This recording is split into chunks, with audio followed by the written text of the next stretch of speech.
retire your inner judge. So this is something that I had really dealt with for a long time in my life. I was always choosing right and wrong, good and bad, this is wrong, wrong, wrong.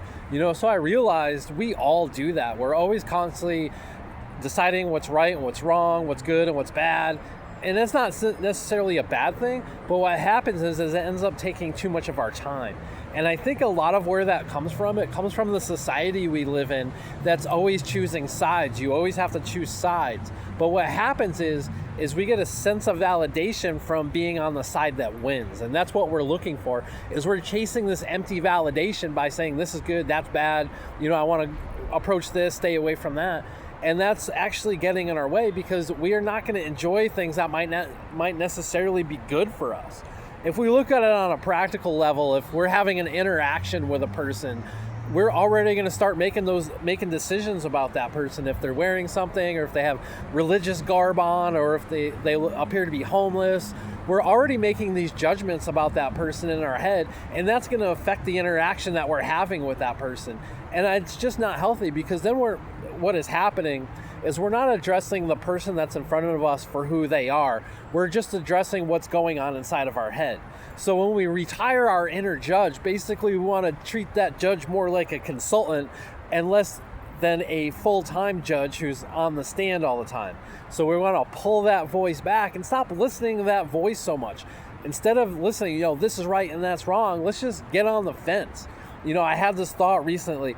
If we all stand on the fence, then it will collapse. And what a beautiful saying that is, because I think what happens is all these people are choosing all these sides and all these different sides, and it's causing all this conflict in the world. And that all starts from within. It's because everybody has that inner judge, and he's up there full time. He's got the gavel down constantly, bang, bang, bang, bang. Guilty, guilty, guilty, guilty.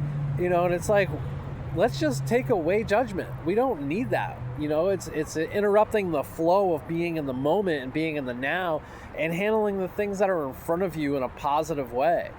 What happens too is when we have that inner judge going on inside of us, is he's the one that's constantly talking. He's over talking all the other yous that are inside of you. It's just constant. So when we retire that inner judge, what it does is it allows the other yous to start having their voice. Because what's happening a lot is those other yous are talking, and the judge is saying, shh, be quiet, quiet, shh. Like the peaceful part of you, or the calm part of you, or the playful part of you. All these parts that want to come out in you are all being suppressed by that judge. And here's why. We think of the judge, and it's that place of authority. He's got the big black robe on, and everybody has to stand when he comes in the room. Well, guess what? Your inner judge is like that too. So when we retire that inner judge, we're taking him off of that place that he's on. We're taking him off that pedestal. We're saying, hey, I want you to be part of my team, but you're not the leader of my team. I'm going to put someone else in charge now that's better equipped to handle my day-to-day responsibilities. So I hope this video helps for you to retire your inner judge. If you have any questions or comments, please leave them below. And just to remind you, I'm 100% donation-based, so if you feel moved to give, that would be awesome. Have a great day. Thank you.